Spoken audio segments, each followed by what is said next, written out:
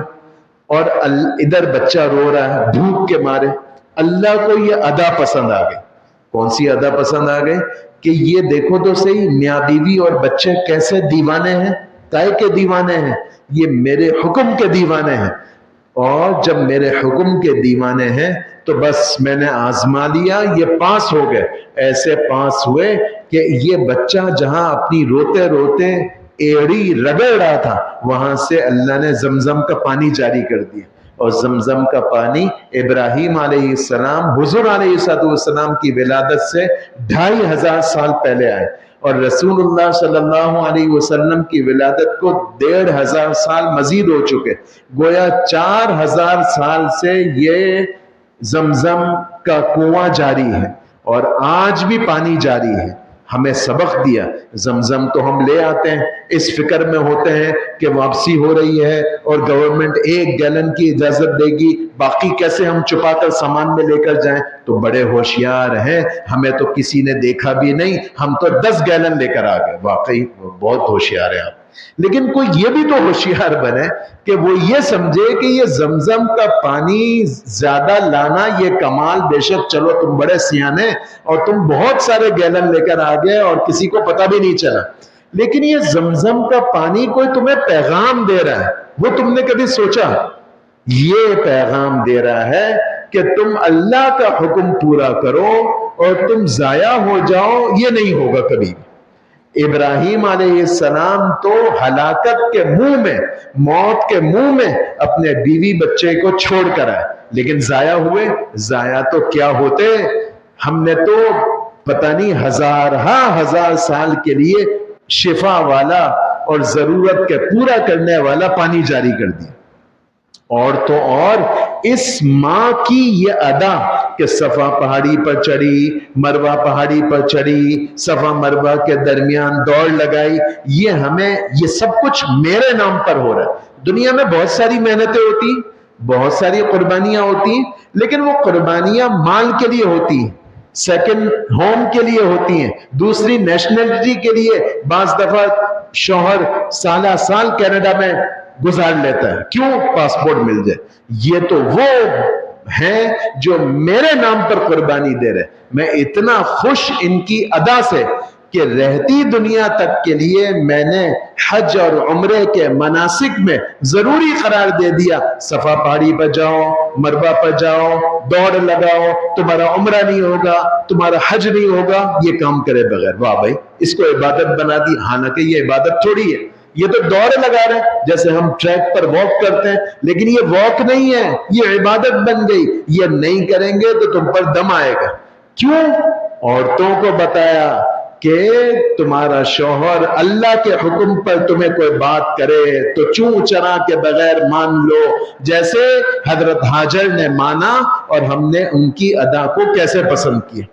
پھر یہ اسماعیل جب بڑے ہوئے تو اللہ تعالیٰ کی طرف سے حکم ہوا، میں مختصر کر کے سنا رہا ہوں جس کا یہاں پر ذکر ہے، کل اور عرض کر دوں گا۔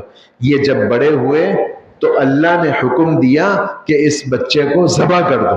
واہ بھائی، یہ کوئی بھلا بات ہے؟ کیوں ذبح کرو؟ نہیں، وہاں کیوں کا تو سوال ہی نہیں، بس حکم پورا کرنا۔ پوچھنا کیا ہے کہ اللہ آپ کیوں حکم دے رہے؟ پھر ہمیں بتایا کہ دیکھو میں صرف تمہیں آزماتا ہوں۔ ابراہیم کو صرف میں نے دیکھا کہ ان کا رد عمل کیا ہے جب میں نے یہ کہا، ان کا جواب کیا تھا؟ جواب یہ تھا، حاضر اے اللہ، اور اپنے بیٹے کو ماں سے لیا اور ذبح کرنے چلے گئے۔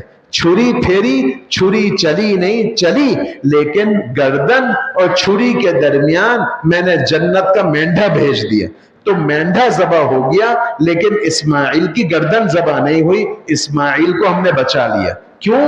میں اللہ خود کہہ رہا ہوں کہ ابراہیم نے یہ جو امتحان پاس کرا یہ واقعی بہت کٹھن امتحان تھا۔ ان ھذا لہو البلاء المبین۔ کبھی کبھار بچہ کہتا ہے ٹیچر کو، ٹیچر آج تو پرچہ بڑا مشکل تھا۔ کیا مشکل تھا؟ تم نے پڑھا نہیں تھا اس لیے تمہیں مشکل لگا، ٹیچر یہ کہتا ہے۔ اور وہ امتحان جس کا لینے والا اللہ ہو، اور پھر اللہ خود کہے کہ یہ امتحان ابراہیم پاس تو ہو گئے، میں خود کہہ رہا ہوں یہ امتحان تھا بہت سخت، لیکن کیا کہنے ابراہیم کے کہ ابراہیم تو اس میں فرسٹ آ گئے۔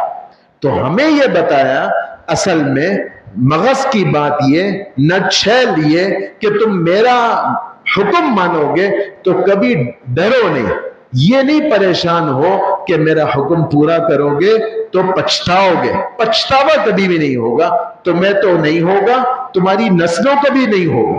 ابراہیم علیہ السلام، اسماعیل علیہ السلام کتنی برکت دے دی، میں بار بار کہہ چکا، اتنی برکت دی کہ اسماعیل کی اولاد میں محمد صلی اللہ علیہ وسلم کو پیدا کیا۔ ساری کائنات، سارے کائنات کے نبی ایک طرف اور ہمارے نبی محمد صلی اللہ علیہ وسلم ایک طرف، اور یہ اسماعیل کی نسل میں اللہ نے برکت اتنی دی۔